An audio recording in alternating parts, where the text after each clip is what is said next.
ប្រាជ្ញាគឺថ្លាអើយដូចព្រះសិរីបុត្រណាអើយភ្លឺថ្លាមុំមុនដូចពលាកកសែ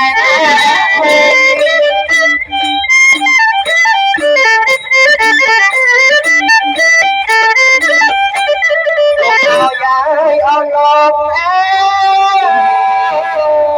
យព្រៀនកម្លាំងអើយខ្លាខ្លាំងដូចព្រះហើយមកកលៀនណា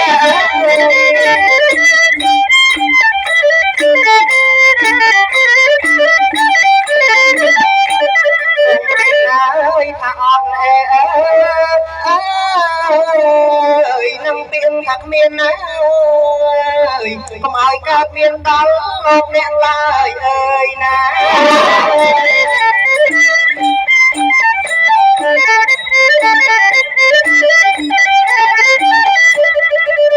ចាំទៅបងបងនេះអូនដែរនេះនឹងអូយមកឲ្យសំដនអាលឲ្យចូលអត់មកបោះពីសិនអូយមកតែទេវតាជាងត្បោកនេះទាំងអស់គ្នាជេលោកគ្រូ